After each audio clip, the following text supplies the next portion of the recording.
Okay. So I think there's still some people arriving, but I think we can probably start.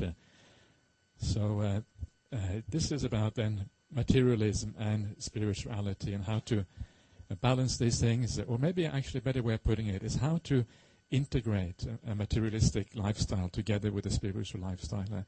Because that is what it really is all about. Because it's not as if we have a choice, whether we are lay people, even as monks sometimes you have to think of material things. It's not, we don't have a choice in the matter because we have to look after our family. We have to make sure that we have an income to survive. We have to make sure that we have a good life, basically. And because we have to make sure of these things, materialism is part of life. We can't avoid this. So it has to be there. But of course, the spiritual side is also very important. Because in the long run, it is the spiritual side of our life which is going to be beneficial for us. If you look at things in the long term, in terms of the life as a whole, but also in terms of future lives, in terms of this whole idea of rebirth, etc. In the long run, it is a spiritual life. It is of paramount importance. So for that reason, it's very important to get these things together so we can live a materialistic lifestyle, but we can also have a spiritual life at the same time. So this is, I think, the right way of looking at this, the integration of these two. And how do we integrate a spiritual life and a material life? And what you have to do, essentially, you have to say that the most important thing is a spiritual life. Set that highest, set that on top. And then you put the materialistic life, or the material aspects of life, under, you subsume them, so to speak, under the spiritual life. The spiritual life comes first, and then the material lifestyle comes afterwards. And I'll explain to you basically how this works with a few examples.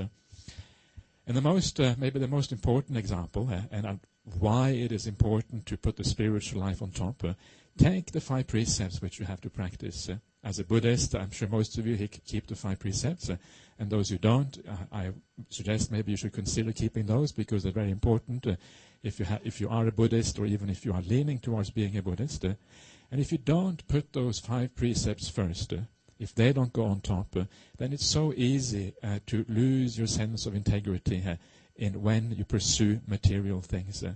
Why is that? Because if the precepts aren't clear in your mind, they're not strong in your mind, then when an opportunity comes up to do something which is a bit dodgy, to lie to somebody for material benefit, maybe to cheat somebody a little bit for material benefit, it is so easy to do that unless you have it very clear in your mind that the spiritual aspect, these 5 precepts, should come first, and then comes the material pursuit afterwards. And this is what I mean. You have to put the spirituality highest, and then the materiality has to fit inside the framework of that spiritual pursuit that you are pursuing in your life.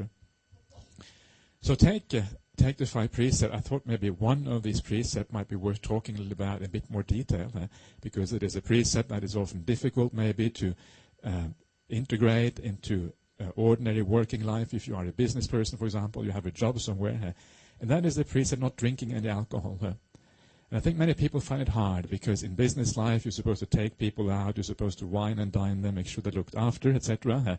And even in private life it's often difficult because there's so much pressure from our peers to engage in these kind of things like drinking alcohol.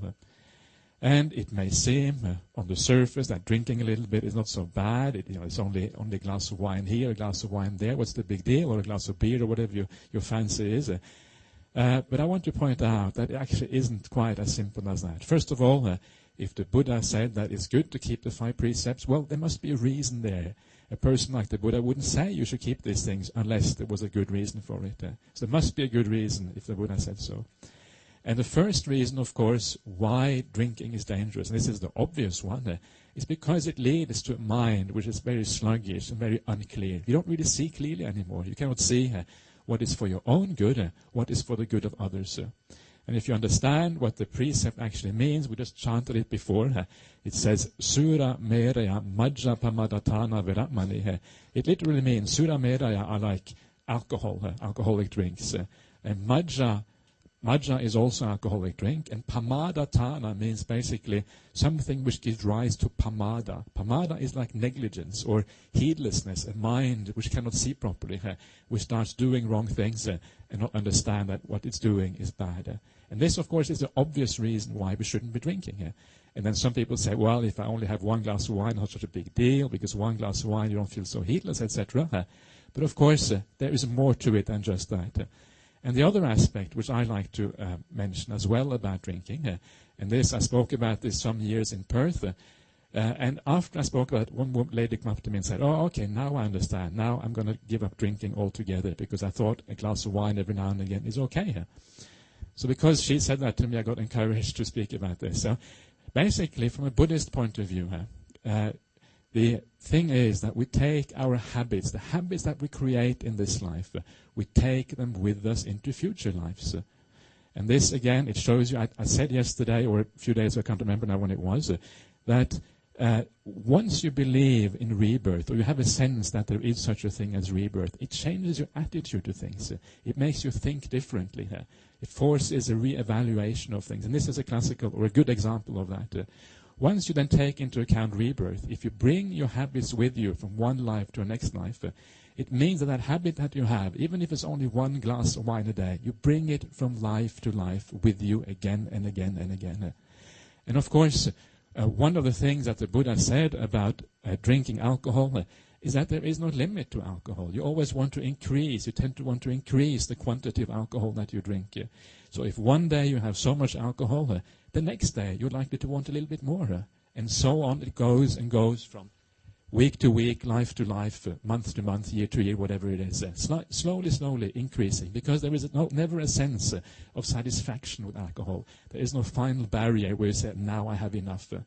This is actually from the Buddha's own words. So I take that to be basically a psychological fact, if you like.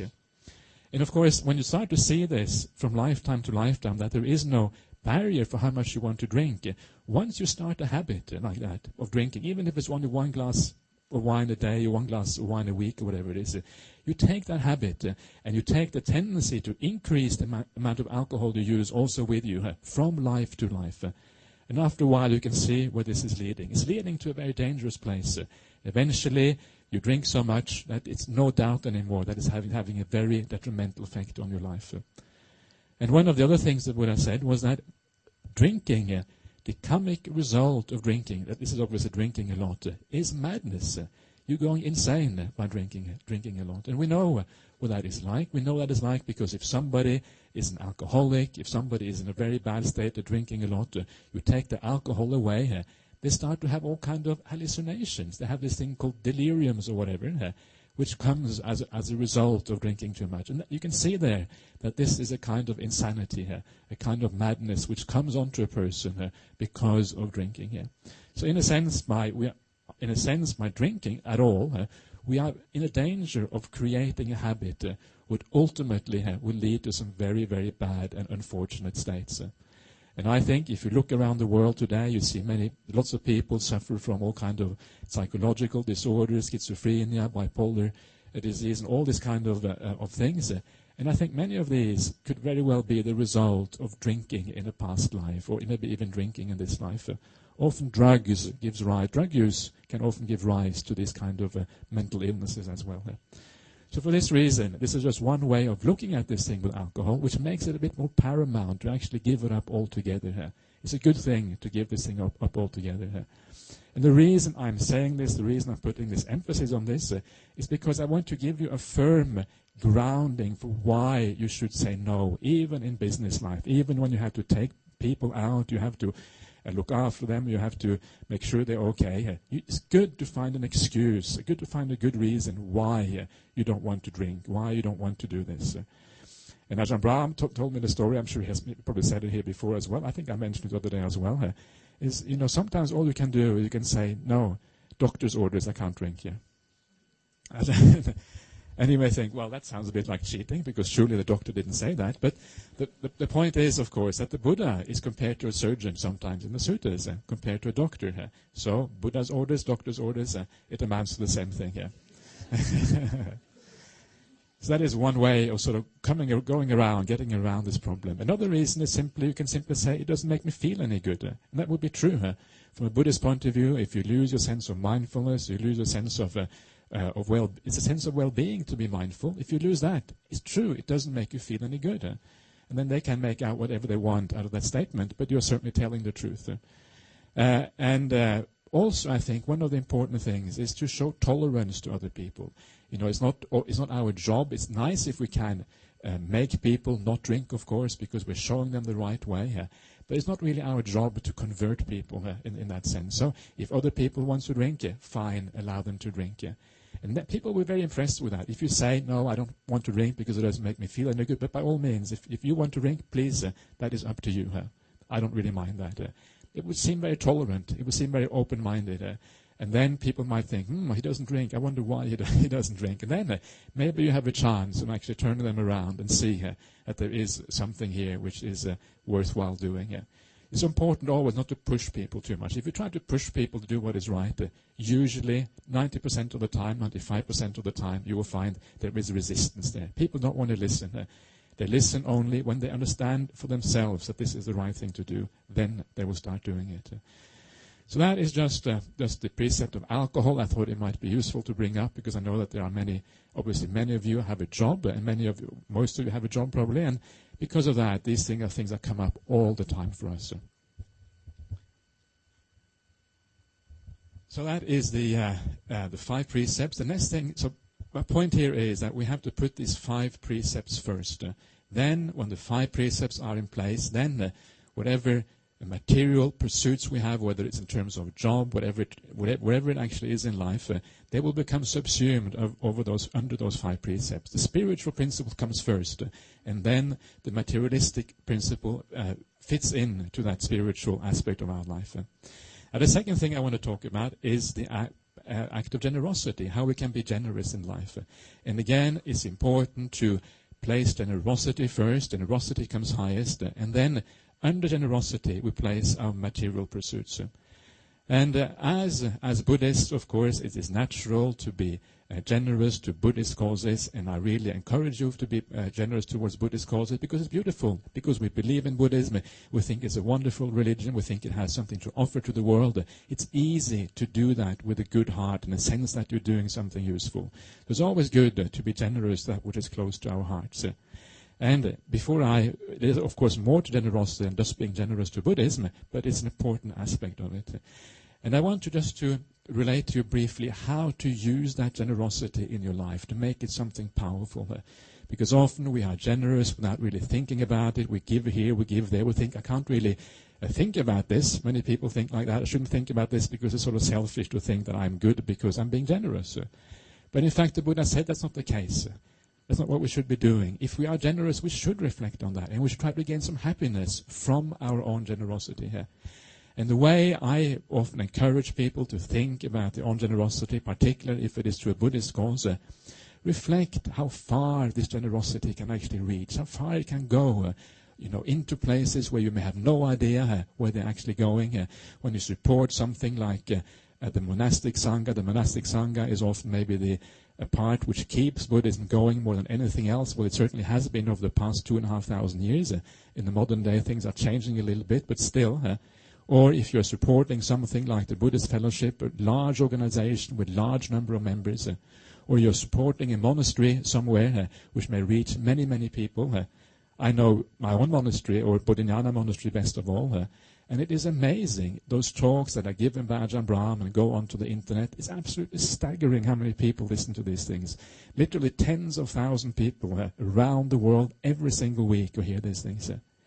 And of course, the point is that this Buddhist message in this way spreads around the world to all the little corners in the Americas, in the US, in Europe, even in Africa. It spreads out to these faraway places. And whenever you do an act of generosity which supports this, you have a part of that. You have a part of this beautiful thing, of this wonderful message. We can create happiness in people's life. We can get people away from suffering. You have a part in all this happiness that you're creating around the world in this way here. It's part of what you're doing here. And that is such a wonderful thing. When you think like that, that you are helping support this movement which reaches tens of thousands, maybe hundreds of thousands of people around the world, then you get a sense of joy often, happiness. Maybe you have some tears coming down your face because of the happiness, and that is good. And then you know that generosity is really working for you, is doing something very beneficial. So this is one way I would recommend you to reflect and remember this act of generosity. Now, in Buddhism, there is more, though, than just being generous to Buddhists. The point of Buddhism is to be open-hearted and open-handed and willing, whenever there is a need to give, to be willing to give. That is basically the Buddhist approach. And particularly when you have a feeling in your heart, you have a sense of urgency, now I want to give, that is always a very powerful time to give. Because if you want to give, if the intention is there and the will is there, then it leaves a very powerful impact on the mind. You will remember that act later on because of that joy which arose with the act of giving at the time. So if suddenly you get a spontaneous urge to give to somebody, you see somebody poor or somebody, you see a particular cause which it looks worthwhile, and if you get this urge, I should give here, then go for it, by all means. That's the best time to do an act of giving here.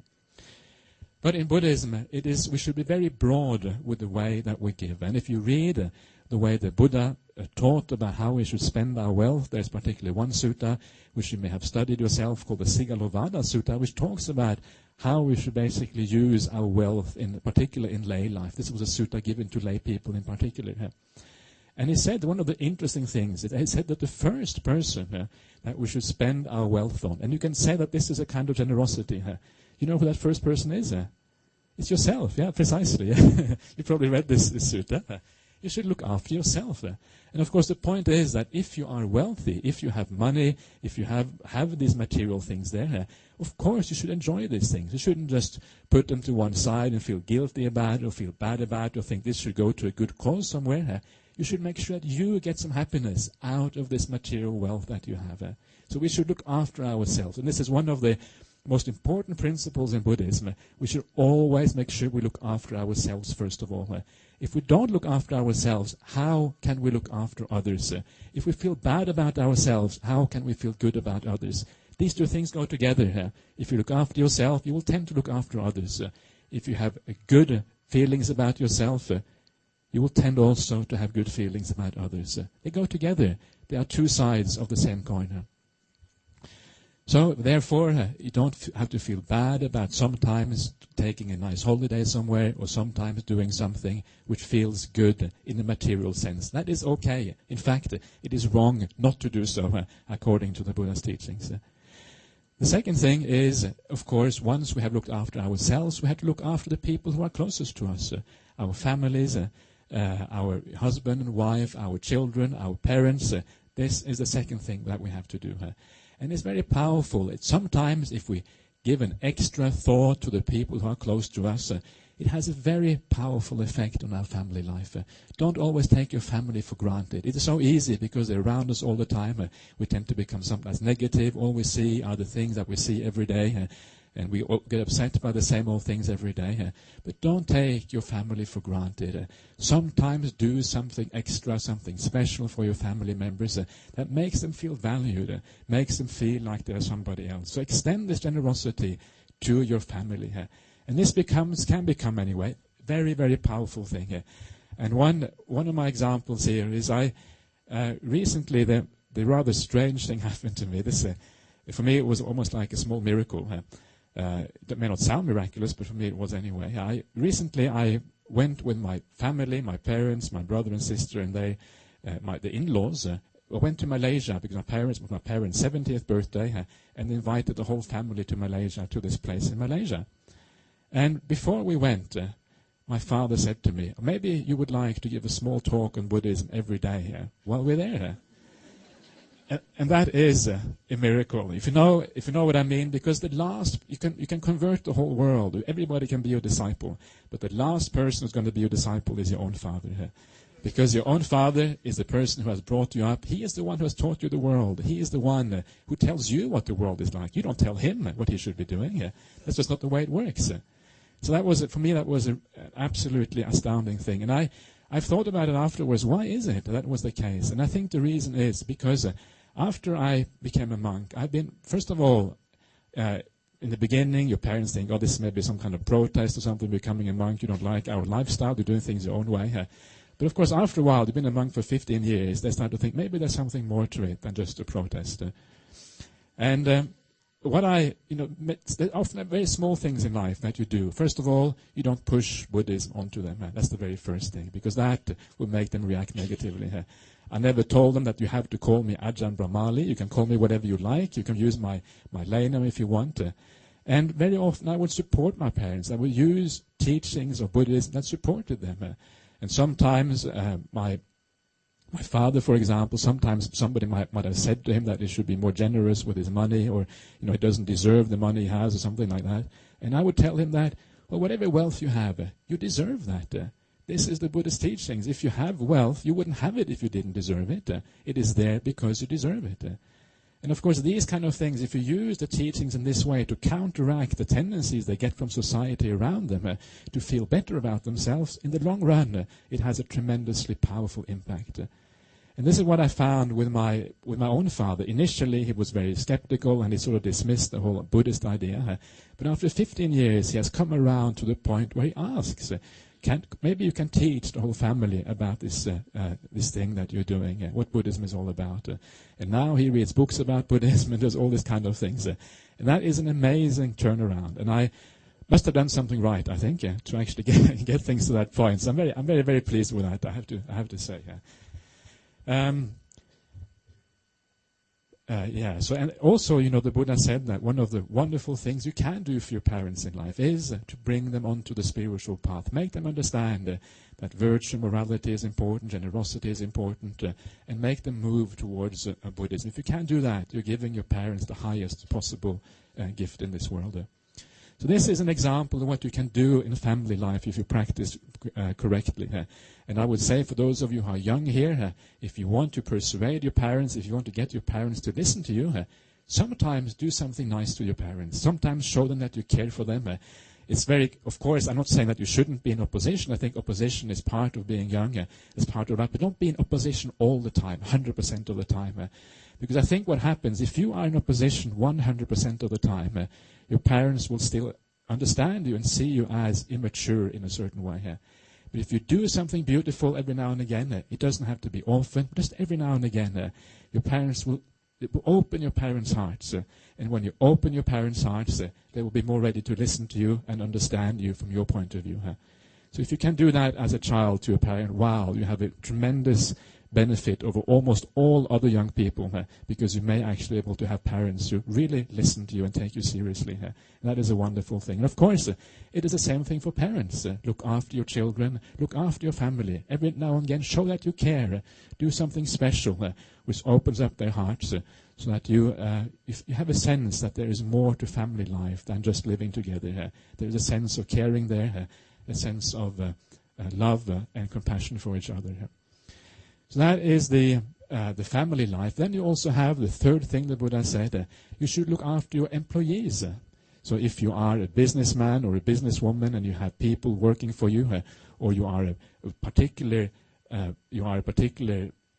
place in the corporate hierarchy and you have people under you in the hierarchy, or if you have a maid, for example, working for you in your house. I know it's very common in Singapore to have a maid working for you. Make sure that you care even for that maid, because it is so important. If you want to get the best out of that maid, make sure that you do something every now and again, something special for this maid. Make sure that they feel cared for, that they feel that they are accepted into the family. And you can do things like, obviously you can sometimes pay them a little bit extra when there is an occasion for that. But sometimes you can maybe, try to remember what it's like to be a maid in Singapore. Maybe your family is overseas, your children are overseas, and it's often very difficult. So have some compassion on them. Understand that life is not necessarily easy for these people. Buy something for the children that they can take back with them when they go back home. Do something special, something unique, so they feel a sense that which opens them up, makes them feel much better where they are. That's also a wonderful thing to do. And the same thing goes for your employees. Look after your employees. Look after those who you are responsible for in the corporate hierarchy. And then you will get so much more out of these people than if you don't do that. And it becomes a beautiful getting out of people, not a bad one, but a beautiful one, because they do it voluntarily here. And it's good for them, it's good for you, and it becomes a very nice thing altogether here. And of course then the last one that the Buddha said is that of course we also have to give to now I'm not sure what he said after this. But somewhere down the list he said it's also good to give, to monks and ascetics as well. And that I've already covered in a sense. But generally speaking, the point of Buddhism is to have an open heart, to have an open hand, not to be stingy about things. If you get really, sometimes you see these extraordinarily wealthy people who are incredibly stingy and live really miserable lives. And it's a very narrow kind of mind state. It's not a beautiful mind state. A state of generosity in the mind is much more pleasant to live with, much more happy kind of state. So something worthwhile developing in your life is something beautiful. So that is generosity for you, and why it is important to place that very high on your agenda. Place that above your material pursuits, so that when you have material pursuits, generosity is always high on your agenda. You should know about these things. And these are the two things in life which are the most important in lay life: generosity and keeping the 5 precepts. If you can do that much, even if that is all you do, you're already doing a lot as a Buddhist, and you're practicing really well. So if you can do that, great, wonderful, it's excellent. Sometimes the question is, should we go any further? Should we do anything more? And one of the important ways of deciding whether you should go any further than just doing this, maybe you should get into a bit of meditation practice, maybe you should look at your virtue in other ways than just the 5 precepts. One way of deciding that is to do what comes natural to you. It's important not to press the spiritual life too hard, to try too much, and then, because when you try too hard, sometimes it becomes unpleasant. And the last thing you want to do is to make a spiritual practice unpleasant. If a spiritual practice becomes unpleasant, you will slowly but surely turn away from this Buddhist path because it becomes too hard for you. So if you want to do meditation, if you want to do other kinds of kindness and generosity in life, try it out. But if you find it too difficult, don't keep pushing it. And particularly that goes for meditation practice, because meditation should not just be something you do because you feel you have to do it as a Buddhist. It's something that you should do because you get something out of it. So if you haven't done meditation before, start off very, very gently with yourself. Do 5 minutes a week. If you can do 5 minutes a week, it's already a good start. Everybody can do 5 minutes a week of meditation. More important than the amount of time you sit is that you have like a regular practice. You do it again and again all the time. So have a 5-minute slot, a regular slot that you do every single week. And when you do meditation, don't just... there's many different things you can do. And I know that many people, when you have a busy life, the mind is either very restless, it keeps running around all the time. Many people have told me that that is a problem. Or the mind is very tired because you have been running around so much you don't have any more energy in the mind. So often the kind of things you can do is not to do a formal meditation where you try to watch the breath, or you try to have compassion or metta toward all living beings. Very often all you can do is just sit down on a chair, or sit on wherever you want, or walk back and forth or whatever, and reflect on all the good qualities in people around you. Reflect on the good qualities of the people in your family. Reflect on your own good qualities. I haven't actually brought in metta toward oneself in the meditation. That is also very important. Reflect on the good people in a place like the Buddhist fellowship. If everybody here reflects on each other's good qualities, you have such a beautiful and harmonious and nice place, because everybody will have a sense of compassion and metta towards each other. Reflect on the good qualities in people in the workplace. We've been hearing the last few days how much trouble there is in the workplace, how much office politics there is, and how difficult it can be. So it's worthwhile taking time out to remember that even if people are difficult, they still very often have good qualities behind those difficulties. And just that much, if you just take 5 minutes a week, just reflecting on the good qualities in people around you, and that's all you do, you're already creating the basis there for compassion, for kindness, for love for the people around you. And that is already a very good starting point for turning your mind around, changing your perceptions about things. And slowly but surely, if you do that week after week, month after month, year after year, it will have a powerful impact on the way you think and the way you perceive the people around you. Of course, there will come a point when you might say to yourself that 5 minutes a week is not enough. I should do 5 minutes twice a week, I should do 10 minutes twice a week, or I should do 5 minutes every day, or whatever. My point is only, whatever you do, allow it to come naturally. Don't force these things. Make it come as a consequence of the practice of understanding that this is a good thing to do, and that will lead me forward in happiness, not only me, but also the people around me. It will lead them forward in happiness as well. If I am more care and kind and loving and a good person, it will have a tremendous impact on the people around me as well. So this is how I would recommend you to approach meditation. Don't try to force things too hard, and do things which actually have a direct effect, that you can see it works. Don't try to sit there watching the breath if that doesn't work for you. Do something which actually can work. And metta is one of those powerful things. There are other things as well that you can do as a Buddhist, and I'm just going to mention maybe a few things just in passing. And one of the things that I like to do, and I know that it can be very beneficial for many people, whether you are layperson or monastic, is sometimes remember your own mortality. Remember that one day you're going to die. This is not going to last forever. And there is a powerful effect that this kind of reflection can have on you. If you know that you're going to die, you also know that ultimately the spiritual qualities are more important than the material things. Because the material things, you're going to have to leave them behind when you die.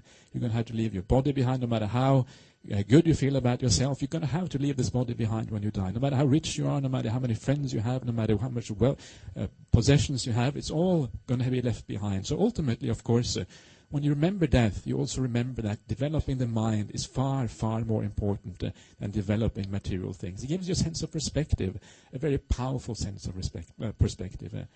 And also, if you remember that you're going to die, you also tend to put away all the petty things in life. You tend to put away anger. Imagine yourself on your deathbed. Are you going to be angry on your deathbed? And are you going to sort of start shouting at people? And that doesn't make any sense. When you die, when you know that you're going to have to leave all these things behind, it is very easy to give up that anger and negativity because it doesn't make any sense anymore. Why be angry with somebody who you're never going to see again? Anger comes because of our attachments to the world. When you are about to die, that's the point in life when people usually tend to give up their attachments because you have no choice anymore. So you tend to release, and that's how it works. So the thought of death can be very, very powerful and very, very useful. And also some of our excessive desires can also be given up in this way. And you will generally speaking, you will find that if you do this practice properly and it works, it will lead to an enormous amount of peace for yourself. You will feel much more peaceful in life. And that, of course, is a very beautiful and nice feeling when we feel peaceful. So this is one thing you can do. There are sometimes people who say that I don't like the thought of death. It makes me feel, it's very unpleasant for me. I can't bear to think about these things. Of course, if you can't bear to think about it, then don't do it. There's plenty of other things you can do anyway. So be careful. Again, don't do things which are, which you find hard or too difficult. Do things which come naturally. Allow these things to come naturally. Try it out. If it works, great. If it doesn't work, let's leave it to side for a while. Maybe next year you can try the death contemplation again and see if things have changed. Because things will change. And this is the thing. If you practice properly, things will change. Practice which didn't work before will suddenly start to work because you are changing all the time as you walk this path. And then the last thing is you can increase your idea of morality and goodness beyond just keeping the 5 precepts, beyond just being generous. And this is by thinking.